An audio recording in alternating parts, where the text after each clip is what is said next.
ladies' department. Oh, I'll come with you. No, darling, no. You go over there. Choose the material. Have a coat made for little Roger, because Roger feels the cold, don't you, Roger? Because you're shivering with every little tummy worm. Well, where shall I meet you? I'll come back for you. Where? There. Oh, do concentrate. You're so vague. Oh, yes, of course. Are you being served, sir? No. Are you an assistant? No. Actually, I'm in charge of the floor. Oh. Well, I must say it looks very nice. Perhaps I should rephrase that. I'm the floor walker. Oh, yes. It's my job to help you find what you're looking for. Oh, well, I'm looking for a made-to-measure coat. Ah, in that case, you'll require the services of our Mr. Tebbs. Are you free, Mr. Tebbs? Not at the moment, Captain Peacock. I must re-nap this handbag. Well, in that case, I'm sure our Mr. Humphreys can help you. Mr. Humphreys? I'm free. Come here, please. Good morning, sir. Good morning. The customer would like a coat made to measure. He'll no doubt wish to see some materials. Would you show him a length or two? Well, I'm sure Mr. Lucas and I can find something between us. Would you walk this way, sir? Are you free, Mr. Lucas? You just seem to have caught me in the middle of nothing. In that case, forward with the swatches. Swatches coming up, Mr. Humphrey. This one is a Scotch swatch. This is top-quality worsted. We call this the top-notch swatch. In fact, we have a whole hodgepodge of top-notch swatches. Now, sir, what about this? This is pure Irish tweed. This material is actually washed in the waters of the Liffey. Isn't that so, Mr. Lucas? Oh, yes, Mr. Humphreys. In fact, when it first arrived, you could still smell the Guinness. See how well it goes with sir's complexion. Oh, it's not for me. Oh, no. No, it's for my friend, Roger. Oh, yes. No, that wouldn't go with his eyes at all. What coloured eyes has he got? Well, they're very deep brown, and they're big, round, and soulful. Well, you wouldn't want rubbish like that, would you? How about black velvet? Yes, sir, I quite like it, but, well, for rolling about on the carpet, it does pick up the bits. What are you thinking of, Mr. Lucas? Oh, that's rather fun. Oh, don't you think it would be too bold for the trousers? Oh, he doesn't wear trousers. Just short plastic leggings when it's wet. All the people in the village know him. I'm not surprised, either, Mr. Lucas. You see, he's unbelievably intelligent. He knows just what you want. He sounds quite a character. Oh, he is. Do you know, many's the time I've woken up in the morning and there he is, in the bed with a ball between his teeth. Wagging his tail. Did you choose anything? Oh, yes, this will do fine. Would you care to measure, little Roger? I'm just going for a lie down. Take over. There we are, madam. Thank you so much for your custom. And if the D cup isn't comfy, do bring it back. We'll see what we can do with the hat stretcher. Where was I? You just arrived at the doctor's. Oh, yes. Anyway, the nurse said I'd have to see the locum. Well, when you've sat in the waiting room for an hour, read all the papers, and found out that Hitler's just invaded Poland, you don't care who you see. Well, by this time, it was 8:30, and I was fed up. So I went straight in, I stripped off, and I lay on the couch. Well, I hadn't been there a minute when this very young man in a white coat came in. And he sort of ignored me, you know. So I said, come on, I said, I haven't got all night, examine me. And did he? He did. He blew on his hands and he gave me a right going over. Top to toe. Well, I said, what's the verdict? Is it my kidneys? Was it your kidneys? I never found out. His foreman came in and told him to get back to his painting. Round the world, I'm looking for the sunshine. Here we are, Mr. Slocum. Mr. Harmon, the store is open. Stockroom staff are supposed to deliver goods before 9 or after 5. Captain Peacock, this very expensive model has just arrived direct from the factory. Mr. Rumbold has asked me to bring it up here toot sweet. Now, if this was Star Trek, I would put it on the transporter beam in the cellar, it would dissolve in a lot of light and reappear up here. Unfortunately, Grace Brothers is only sufficiently scientifically advanced for me to use a barrow. Shall I take it down again? No. Just leave it there and take yourself down. When we take over, you'll be the first to go, you know that, don't you? And what's this, Mr. Harmon? This is the new point-of-sale model for the Flexi Bra. No matter how wayward your figure, Flexi Bra will cling to it and control it like a second skin. Shall I demonstrate? Oh, very well, Mr. Harmon. Gather round, everybody. The Flexi Bra model has arrived.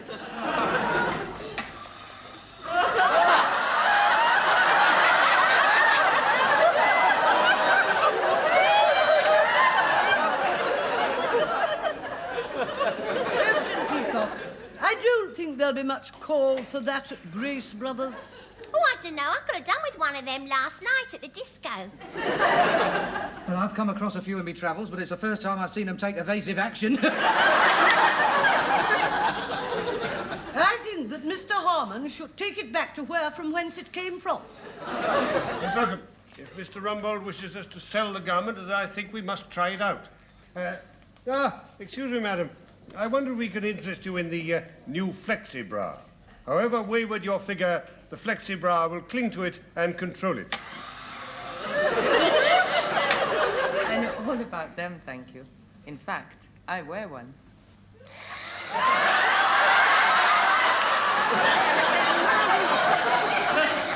And I have the matching pants.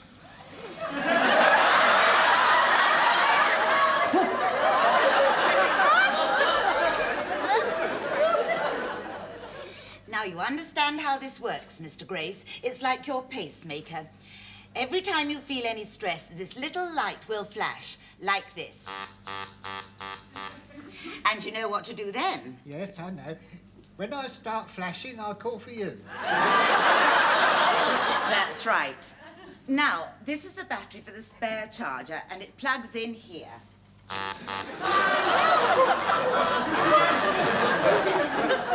Will there be anything else, Mr. Grace? No. Send my secretary in.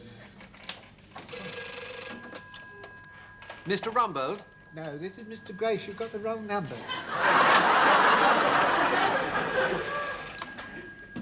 Mr. Grace, this is Mr. Rumbold. Ah, yes. Oh, I'm glad you called. Somebody's trying to get hold of you. I'll better hang up.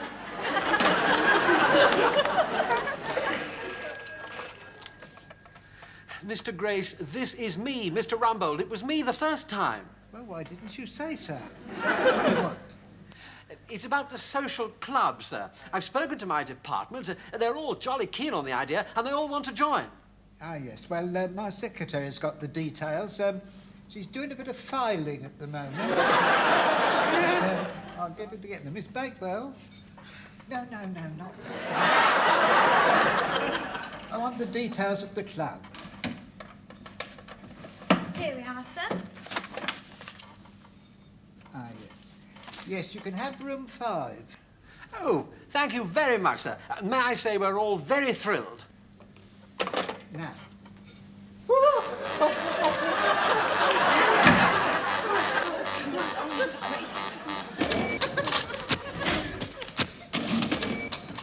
I cannot agree.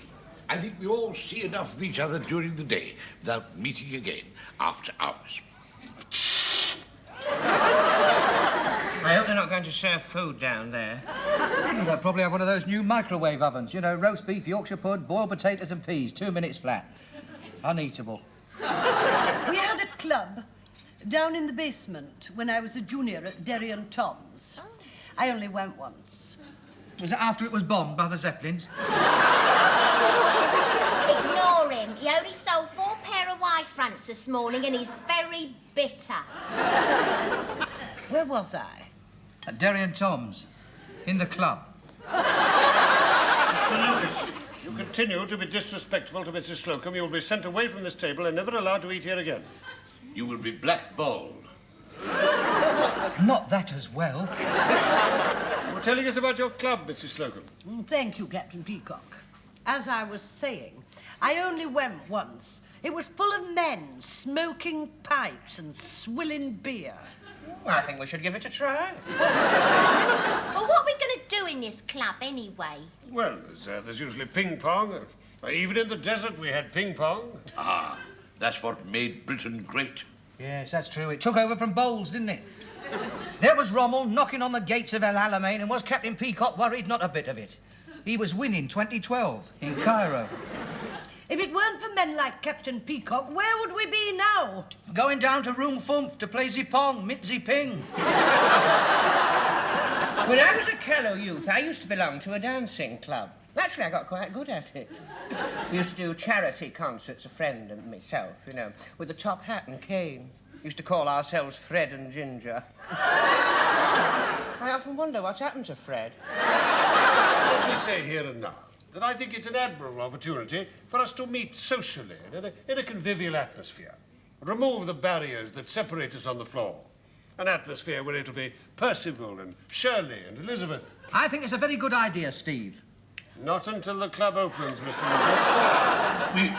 We ought to have a club tie. It's a good idea, Mr. Tibbs. When I belonged to a bowling club, we had a club tie. It had bowls on it. That was very inventive. Nobody was allowed into the club without his tie. But girls don't wear ties. Well, you could have club drawers. Mrs. Slocum wouldn't be allowed in the club without her drawers. It wasn't me, it was him! Mr. Humphreys, I'm surprised at you. If I could bring a moment of sanity to this discussion, perhaps we could make a list of all the facilities that we'd like to incorporate. Ladies first. Miss Brahms? I'd like a jukebox. If there is a jukebox, I shall resign. You're not even a member yet. I cannot stand all that high barbariba and hoo-doopa-poop. Neither can Mrs. Tibbs, especially the jitterbug. That was after the finals at the Hammersmith Pally when he tossed her in the air and missed. Put down jukebox. Question mark. Mrs. Slocum? Well, if I'm to spend an evening in this club, there'll have to be accommodation for my pussy. Plus recreational facilities. What exactly did you have in mind, Mrs. Slocum? Well, a comfy corner with a scratching post. And a little area of floor where she can play with her clockwork mouse. Oh, good. I'll bring my Alsatian. He can play with Mrs. Slocum's pussy. Don't. He hasn't really got an Alsatian. He's just saying these things to aggravate you, to get under your skin. Well, judging from the size of her, she must have had a lot of aggravating remarks. That's it. You can include me out. Look, just a moment, please. I would like to have a vote here and now that if Mr. Lucas is rude once more to Mrs. Slocum, that he will not be allowed to join the club. Now, hands up those in favour. What are we voting for? It's about being rude to Mrs. Slocum. I have no objection to that. Carried. Now, Mr. Humphreys, what about you? What would you like to see in the club? Well, I'd like to bring in outsiders. What sort of outsiders? Well, I know lots of people in different walks of life. Yeah, and I've seen some of their different walks. Could we have a vote about not being rude to me? I'll put down guest night. Query. I think that should cover it. Any other suggestions? Well, I think we should have a weekly dance and get the girls down from accounts. But accounts is in the basement. How do you get them down? Well, it'll be every man for himself, won't it? Mr. Lucas, before we continue, have you anything to say that will be of any interest whatever to this table? Yes. Well, I'm sure that we'll all be agog with excitement to hear it. Yes, you probably will be. We're all late back for work. It's 2:05. Oh, it's not.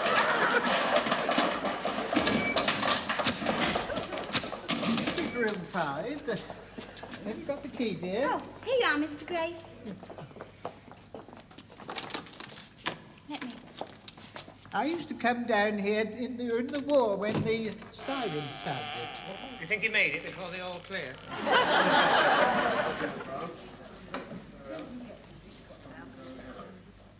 This is it, and it's all yours. I should like to say that we're very grateful.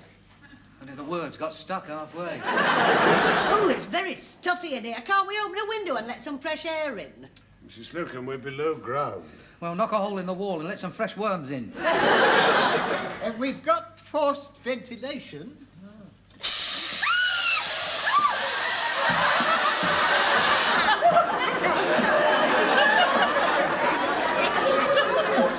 I enjoyed that. I didn't come down here just to give you a cheap thrill. You're quite right, Miss Brahms. Do it again. I'll take the hat round. Mr. Grace is, of course, going to have it decorated. You don't need a decorator, you need an excavator. When does one think it might be ready? Well, that's hard to tell. We haven't even had an estimate in yet. In the meantime, form your club, draw up your rules, and I'll keep you informed of developments. Oh, just one other thing. I think we ought to signify to Mr. Grace our appreciation of his generosity. Hip, hip! Hooray! Hip, hip! Hooray! Hip, hip!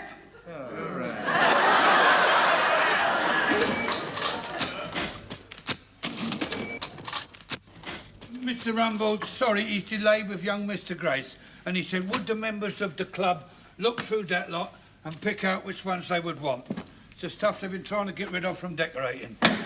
Oh, and while we're on the subject, will the members of packing, stockroom and maintenance department be able to avail themselves of the faculties? We haven't made up our minds. Oh, I see. Well, it might help you to come to a decision if I tell you, should the answer be in the negative, you could find yourself a bit short of beer with a bunged-up carsey. How does Tuesday and Thursday suit you? That sounds nicely, brother. Yeah. That's rather nice. Oh, I think it's dead common. Well, I will say it's very adventurous. You know, I had a friend once who decorated his room with flower bags. That sounds rather nice. Trouble was he had rising damp and it all broke out in biscuits. That's nice. It's pure nylon. Oh, I had a nylon carpet in my front hall, and every morning when I opened the front door to take the milk in, I got a terrible shock. No, perhaps that was because you were wearing a woolen dressing gown. It builds up the static, you see. No, it happened even when I wasn't wearing my dressing gown. I expect that gave the milkman a shock. When it comes to the floor, Mrs. Tebbs is very hot on linoleum. Do you have it in every room? Yes, practically. I'm sorry about the delay. There's some bad news, I'm afraid. Yes, we've just had the estimate in from the decorators. Young Mr. Grace was prepared to go to £300. The lowest quote is £500. £500 just for decorating that one room? We're in the wrong business. Yes, well, anyway, I'm afraid the club is out. Just a minute. Did you say Mr. Grace was willing to go to 300 quid? That's right. Right, I'll do it. You'll do it. Have you any experience, Mr. Lucas? Well, of course I have. I decorated my mother's place, didn't I? Even the landlord had to admit it had changed the value of the property. Well, is it a deal? Hang on. I'm not standing by while he rakes in 300 quid. I've done some decorating. I'll do half. And I'll do some and all. Well, why don't we all do it? £300 divided by 6 makes £50 each.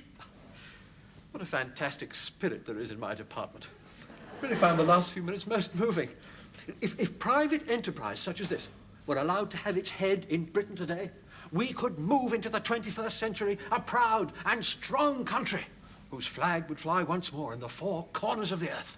On the other hand, you could say that it's a reflection of the miserable wage we're paid by Grace Brothers, which makes us desperate to pick up 50 knicker.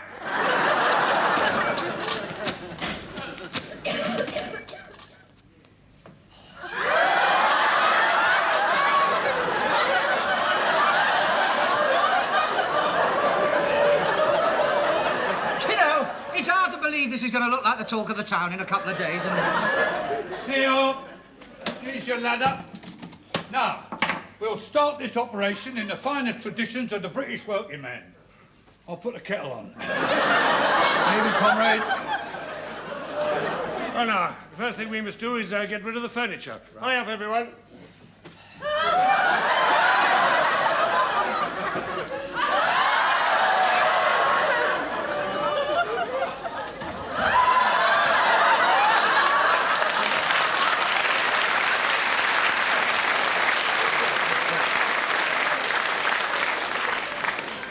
Mr. Humphreys, you're standing like that again.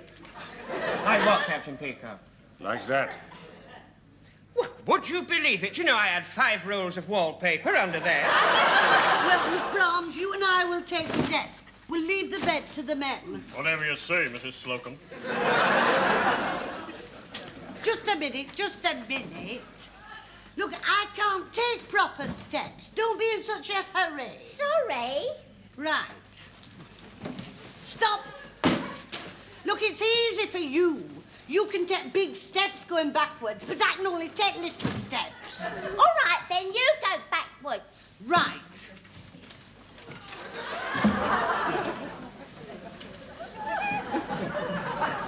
Come along, Mr. Lucas.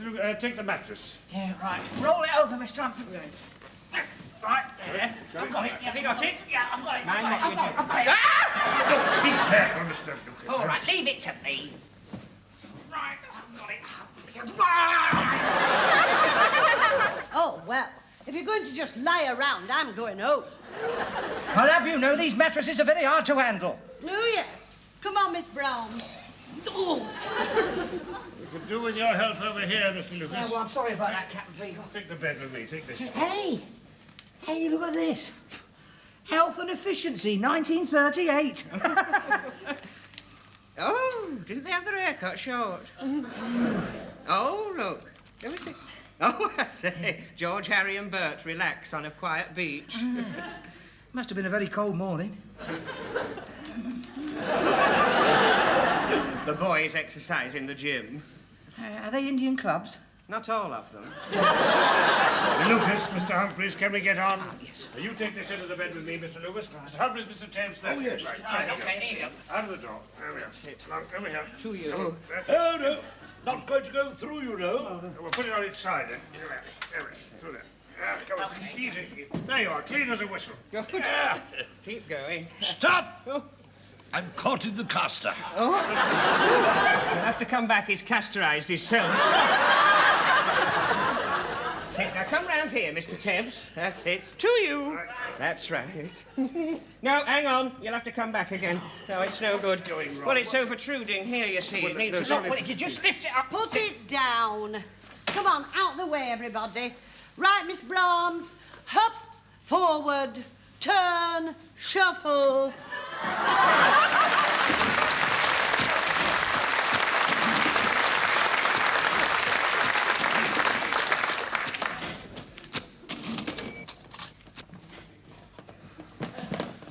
We've got a flag, Mr. Harmon. Take that one back. Very good, sir.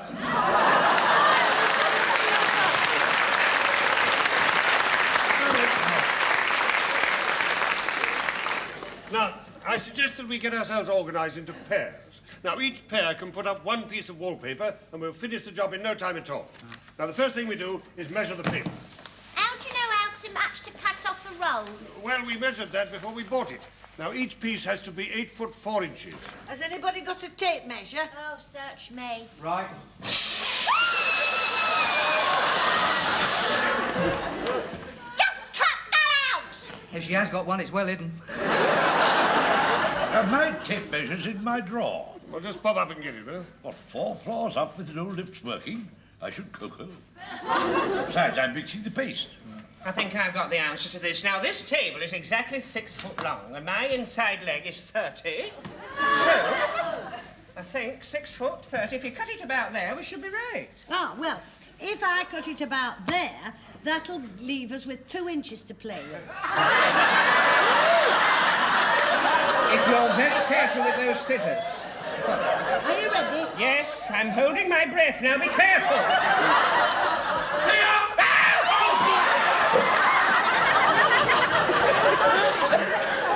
So, blimey, you gave me a start. You nearly gave me a finish. It's all right, I haven't spoilt it. Thank heaven for that. So all we've got to do now is turn it over and paste it. Mr. Humphreys, it would simplify matters if you turned the same way as Mr. Lucas. To date, you've no evidence that I haven't done that. Look, leave it alone. Just in time. Now, be generous with the paste, Mr. Tebbs. I mean, then we can move the paper on the wall. Don't teach your grandmother how to suck eggs, Captain Peacock. Why, when I was first married, Mrs. Tebbs and I decorated the whole of our house, from top to bottom. You're very thorough, aren't you? We spent the whole of our honeymoon stripping off downstairs. I dread to think what you were doing upstairs. Take my advice, Mr. Lucas. You'll hold it well away from your body. Very important to get it right up to the edge. That's it. Thank you very much, Captain Peacock. Have you done? I think I made a jolly good job of that. Away you go, Mr. Lucas. Right. I'll be out with the next piece. I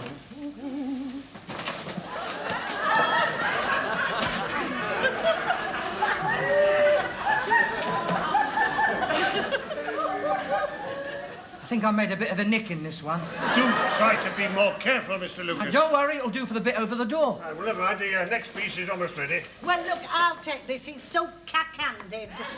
Right, you get the other end, Mr. Humphries. Right. Don't let it drop on the floor. We don't want it to get murky. Mr. Lucas, give Mrs. Slocum a helping hand. Right. Ah! Keep your hands to yourself. Oh, Mr. Humphries, we've got it to the wrong side. Oh, look, don't move. Don't move. Now, I'll take it from the other side. Now, pass it over, Mr. Humphries. Are you sure? Yes, pass it over. Bit higher, Mrs. Slocum.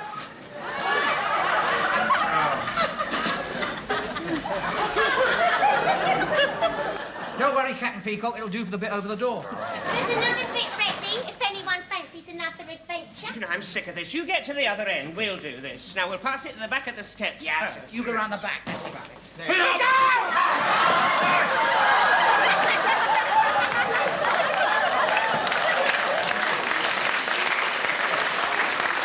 If you want your tea, it's on the floor. Save that, do for the bit over the door. I'll make the tea, I won't be a tip.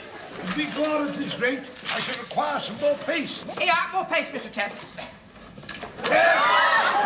Careless monkey. I'm sorry. You did that deliberately, didn't you? No, I didn't. You were holding the bucket the other way. Look at this. Well, I mean, I couldn't...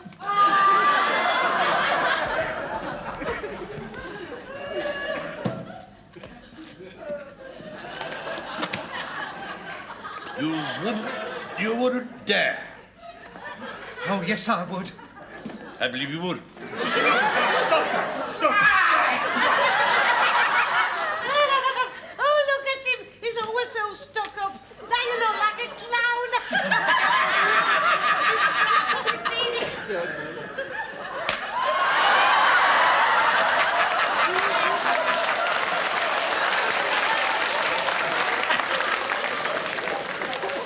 You chauvinistic.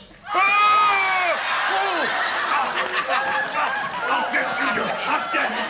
I'll get you.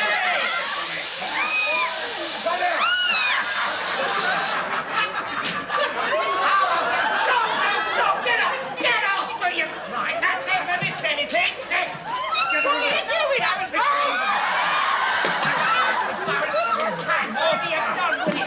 Stop it! Stop it at once! Mr. Lucas, stop it! Stop it! Captain Peacock, I'm surprised. Have you all gone mad? I've never seen such a disgraceful exhibition. Now, Mr. Grace makes this generous gesture, and this is how you repay him. If there are any more incidents of any kind, there will be no club at all. Hands up those who don't want a club. Right, shall we make it final? Yes! Right.